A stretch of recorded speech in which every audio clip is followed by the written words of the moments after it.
بەڵێ عزیزان دووبارە سڵای خواگەورتان لێ بێ دیارە ئەم تەوەرەمان تۆزێک تەوەرێکی ڕەنگاڕەنگە کاک دانیار لەبەرەوەی کە باسی جلی کوردی و دیزاینی جلی کوردی و جلی قەدیمی کوردی ئەوانەی کە دایک و نەنک و پورەکانمان لەبەریان کردووە لە زووە ئێستا بە شێوازێکی نوێ دیزاینی بۆ کرێتەوە یاخود بە جۆرێکی تر بەم قوماشانێکی ئێستا هەن هەمان ئەو جلانە ئەدورێنەوانێ و خانمانی ئەم سەردەمەش بەکاری ئەهێنەوە لێرە خاتوونێکی دەستڕەنگین کە خەریکی دیزاینکردنی جلی کوردیە میوانمان ئەمڕۆ زیاتر قسەیەکەین لەو بارەیەوە لەگەڵ خات و ئۆژین ئیبراهیم دیزاینەری جلی کوردی. خات ئۆژین بەخێربێ خوشحاڵی لەگەڵتان گوما خۆش سەردا بوو ناسین بزانێکین بە ناوی خۆم و ستافی یاقوت گەلەری و سپاسدانەکەم بۆ ئەم میواندارێ جانە بۆم کەناڵە جانە من ناوم ئۆژینە خەڵکی شاری سلێمانی خەریکی ئەم ئیشە ماوەی چەند مانگێکە فەرموون خەڵکی زیاتر بۆچی ئەم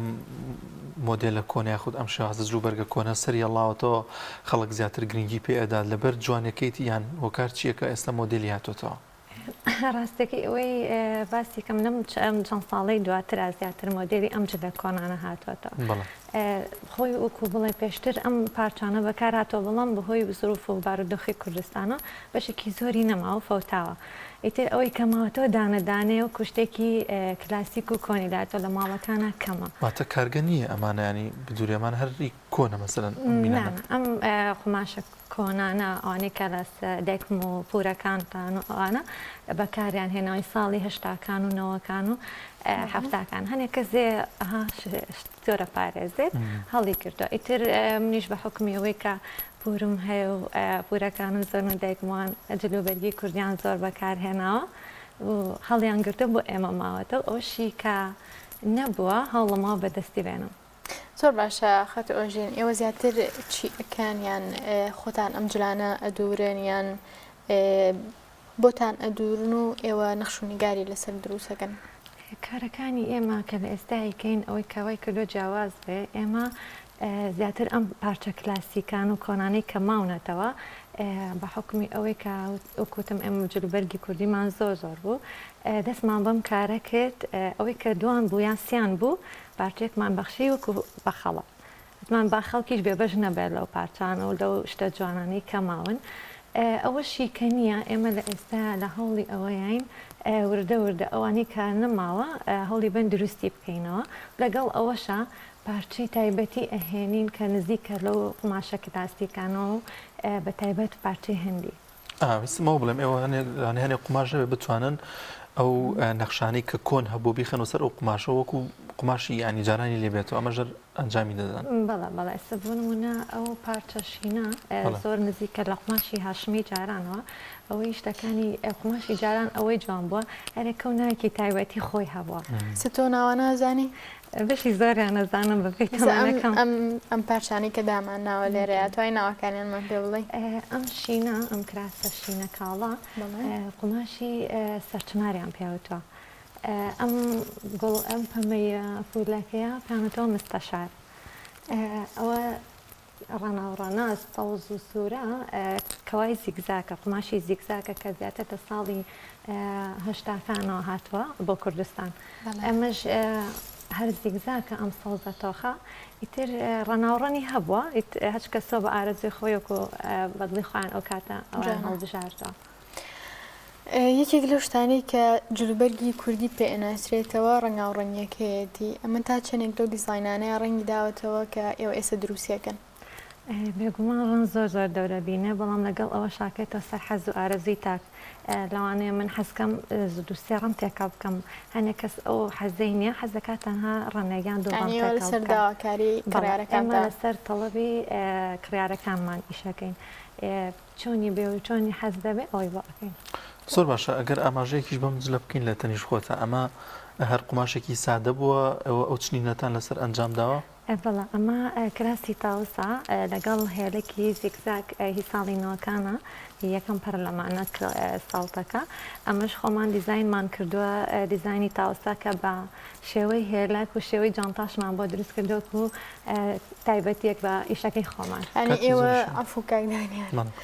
ئێوە جگە لە جلبەگیش جانتاش دروستەکەن؟ جانتا دروستەکەین و شتی تایبەت جانتای کلاسیک ئەوانەی کە حەزیان بۆ شتی کۆن و قەدیم هەیە ئێمە ئەوانە ئەهێنین. بەس ئەو دیزاینەستەکەم جیاواز بێت سەنا ئەو هێلەکەی قۆڵی درێژە هاتا خوارهاتوانە ڕاستە ئەسڵتەیە هێلەک نیەمە فەقیانەکانیانتی دراوەتەوە بەسەر شار شێوەی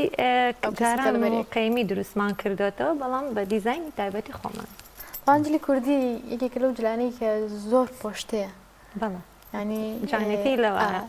چکە ئافرەتی ئێمە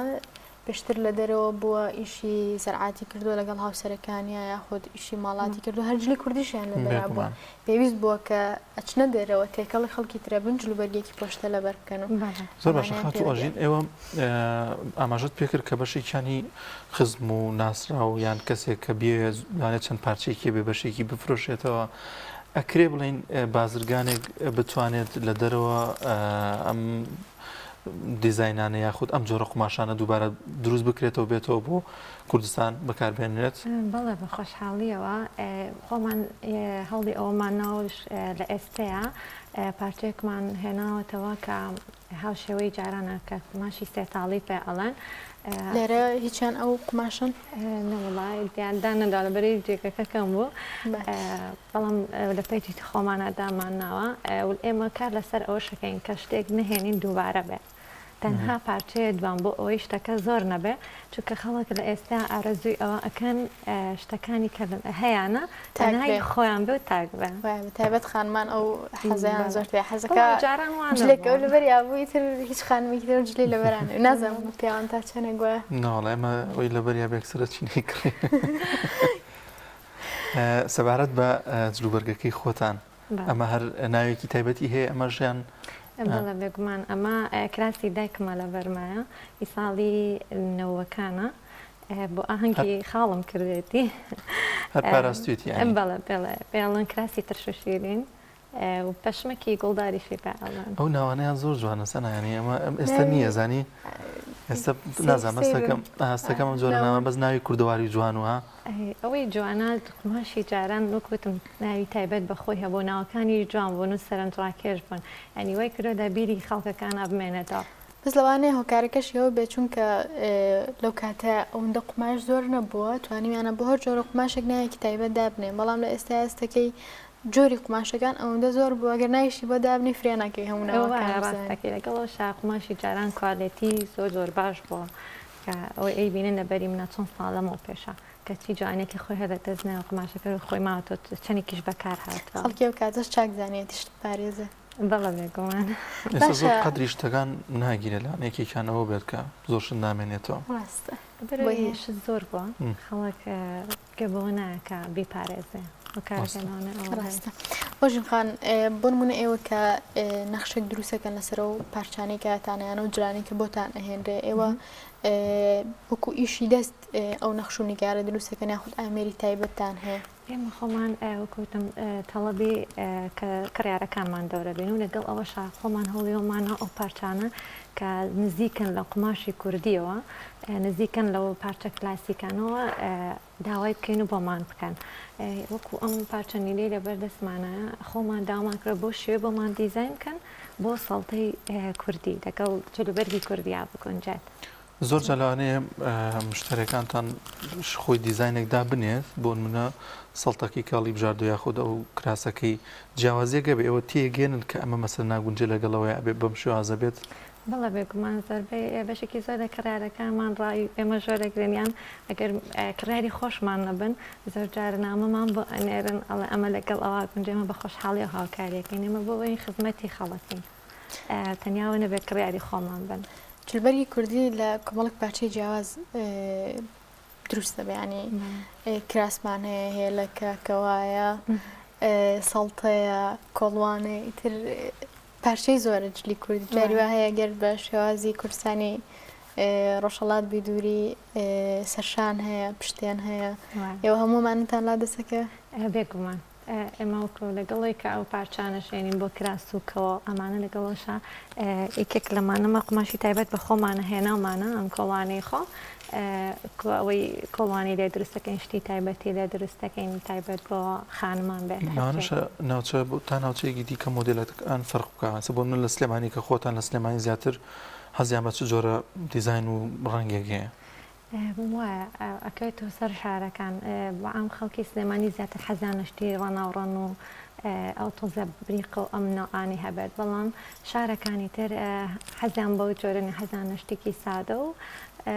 ئاسایە چونکە لەبەر ئەوەی ئەوان زۆرتر بەکاری ئەهێنن ئەکەوێتەوە سەر شەوازی بەکارێنانەکەی منتیقەی هەولێر خانمانی ئەوێ بەردەوام جلی کوردی بەکارێنن لەگەڵەوەشە ئێمە ئەوشمان بۆ ئەوان کردووە پارچەی تایبەتمان بۆ ئەوان هێناوە کە کڕیارێکی باشی هەیە حەزیان بۆ شێوە سادانێ ئێوە کە لە سلێمانی چۆن قیاسی ئەوانە وەرەگرن لە شارەکانی ترن ئێمە جلەکە نادۆرین بەس قماشەکان بەس قماشەکانیان زۆر چاکە شتێکتر بیرم بۆ پرسم ئەوەیە کە ئێستا من ئەمەوێت قاتێکی کوردی لە ئێوە داوا بکەن پێویستەکە هەموو پارچەکانی لە ئێوە داوا بکەم یا هەر پارچەیەکم بێ ئێوە بە تەنیایی فرۆش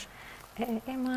کوتم تەڵبمان هەیە بۆ نمونە هەنێک کەس بۆنێکی تایبەتی و ئیشی ئێمە وەرزیە بۆ نمونە وەرزی جلوبەرگی کوردی خۆمان قماشی تایبەتە هێنین لەگەڵ وەرزی جلی کوردی بەرەو کەمبوونەوەچێ کڕارەکان خواستیان لەسەر شتی تر ئەبێ ئێمە ئەو پارچانە بۆ دابینەکەین وەکو ئەوەی کە کەسێک پێویستی بە شتێکی تایبەت بێ ئێمە ئەتوانین بۆی دابینکەین بۆ نمونە ڕستمێکمان بۆ نەراڵ لەم بابەتەمان بۆ پیاکە ئێمە ئەگەر بتوانین هەوڵی خۆمانین بووی پیاکەین نەک چەند ڕۆژی پێچێت تا داواکاری کڕارێکتان جێبەجێ بێ چەند ڕۆژ هەیتەوە سەر حەزی کەسەکە بۆ نمونەی وە زۆر ئەنێرێت ئێمە تا بووی ئەدۆزینەوە تا ئەو شتێک کە خۆی حەزی لێتی و هەڵەبژێرێ پێی ئەچێت تەقریبی وا باشە خاتونێک کە بۆنەیەکی هەیە چەند ڕۆژ پێشەوە ئێوە ئاگادار بکاتەوە بۆی داواکارێکی بۆ جێبەجێ بکەن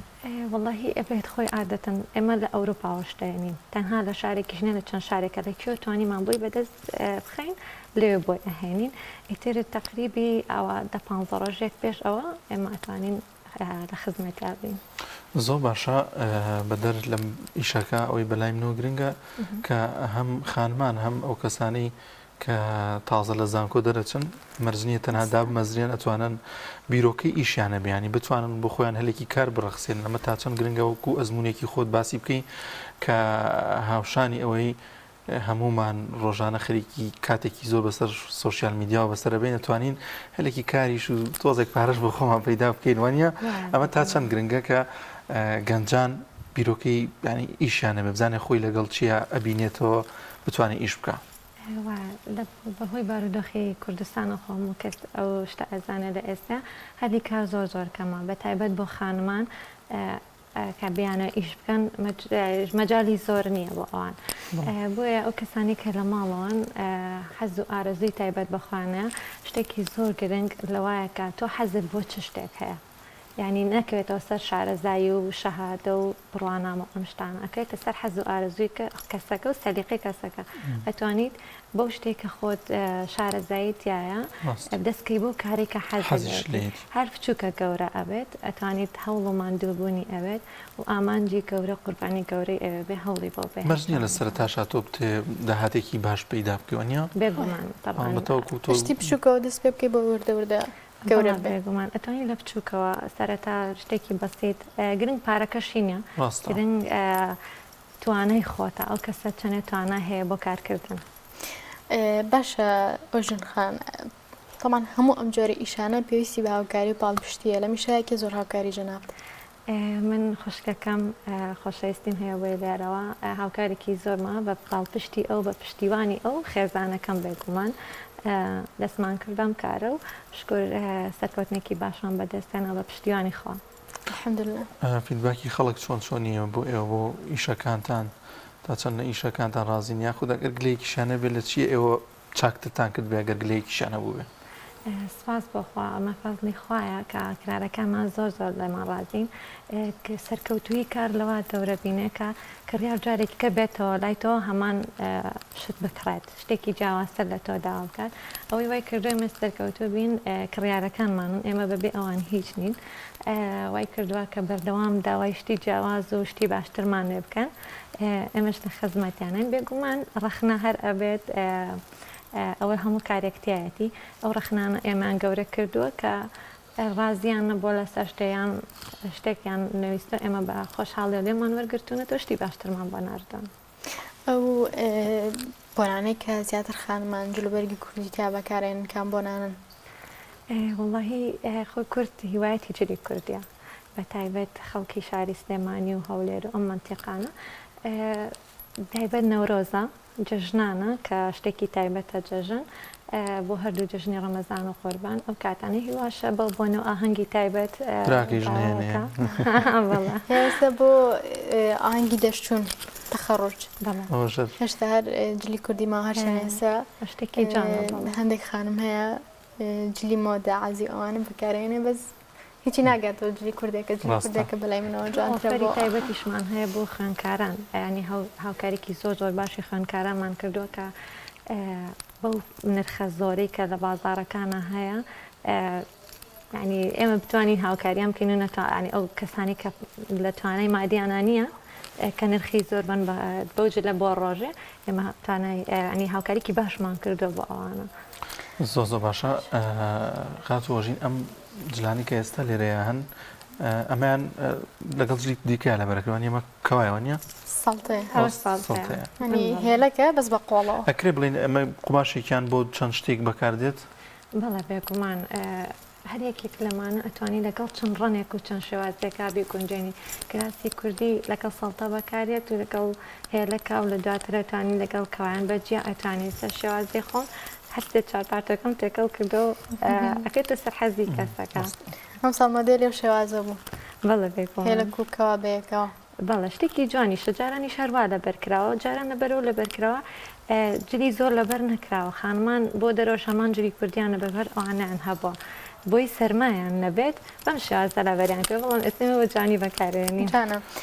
ئەوش خانکاتی جانتایەکی زۆر جوانە پێ بوو باسی ئەوەمان بۆ بکە جانتایەکی خنجیلانە بوو و مووری پێوە بوو ئەکسسواراتی زۆری پێ بوو ئێوە شتی وا دروستەکەن خۆتانی ئاوە تایبەتە بەخۆت هەڵە بێگومان ئێمە شێوازێکی تر لەگەڵ جلی کوردی دامان هێنەوە ئەوەیە کە جانتای ناسک و جوان و خنجیلە بۆ جلی کوردی و خانووی کە چوو دەرەوە هەموو شتەکانی کوردەواری بێ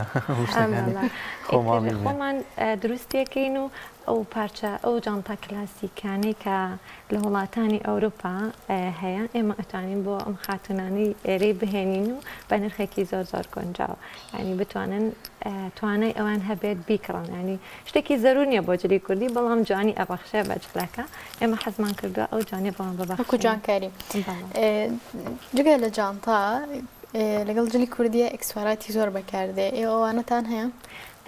بەڵە بێگومان ئەکسسواری تایبەت ئەهێنین ئەوانی کلاسیکن ئێمە زیاتر ئیش لەسەر کلاسیکەکەین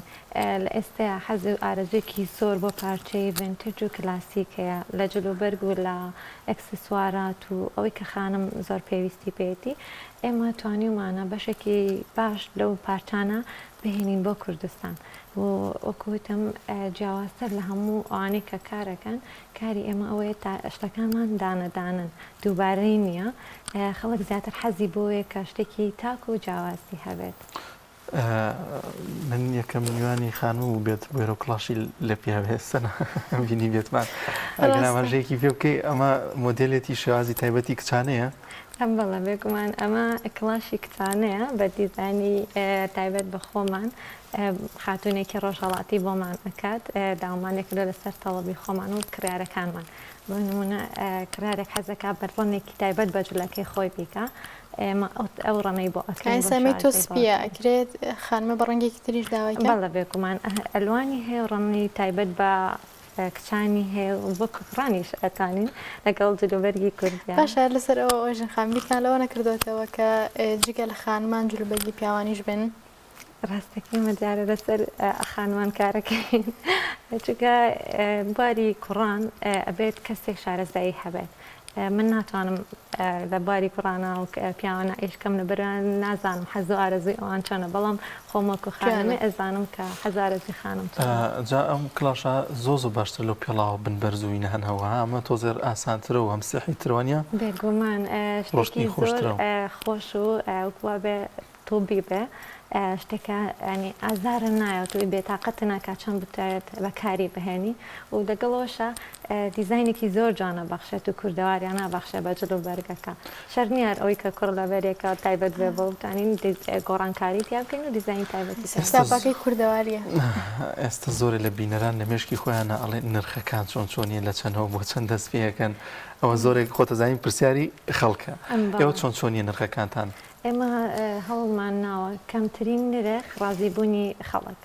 ینی هەوڵمانەوە کەمترین نرخ هەبێت و دای بنین بۆ ئەوەی خەڵک زیاتر سوود ببینێت ئێمە ئامانجمان ئەوەیە.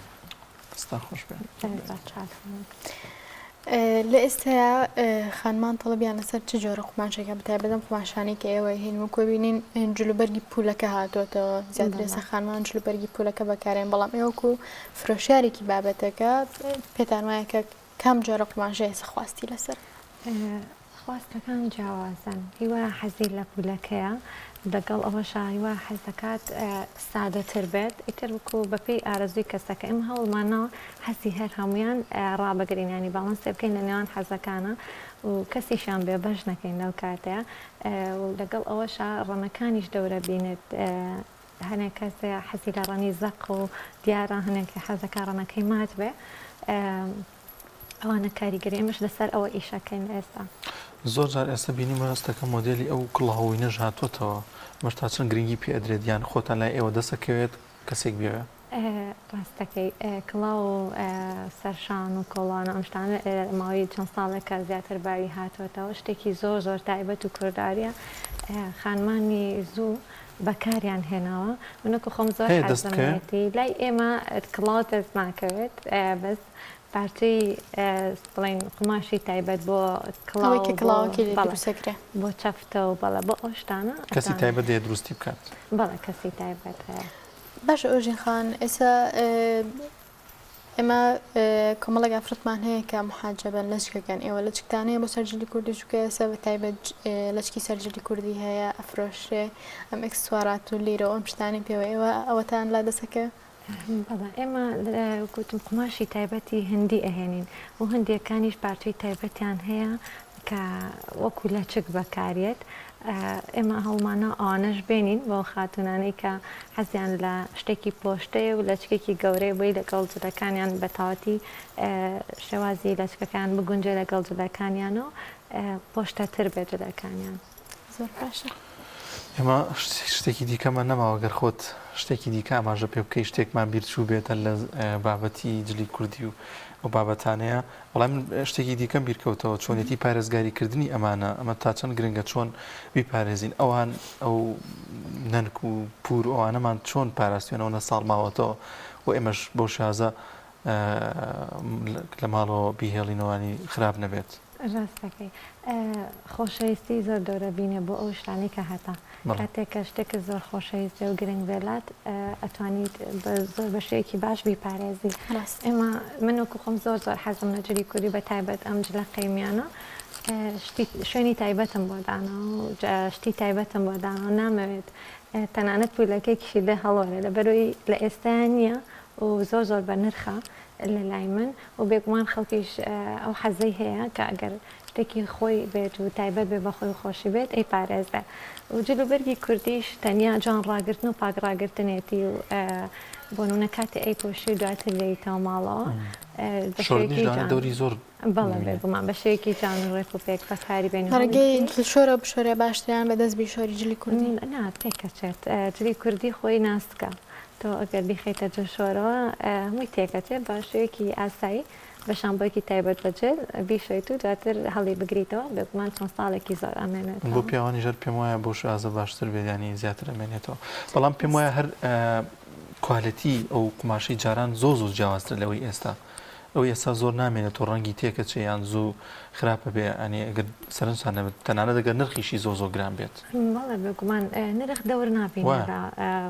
ماشی ئێستا ئەوەی گرنگە جاران ئەوەی گرنگ بووە کە کوالێتی قماشەکان باش بوو لەگەڵ شانرخیان کەمتر بووە بەڵام لە ئێستایا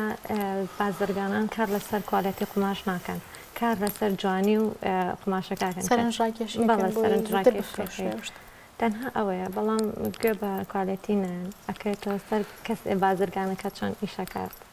زۆر باشە زۆر سپاس بۆ خات و ئۆژین ئیبراهیم دیزاینەری جلی کوردی خاڵ خێربەی کارەکەتان بەرە و سەرکەوتنی زیاترەچێ و ئەبنە سەبەبێک بۆ پاراستنی ئەو کولتورە جوانی کوردەواری و خانمانی ئێمە کە لە سەردەمەکانی پێش ئێمە ئەو پۆشاکە جوانانەیان پۆشیوە سەرکەوتنتان بۆ تاکە ئێمە لە خزمەت جلی کوردی و کوردەواریان ئەرکی سەرشانمانە دووبارە سپاس بۆ ئێوە خۆشحاڵ بۆم سەکانە خۆش بێ.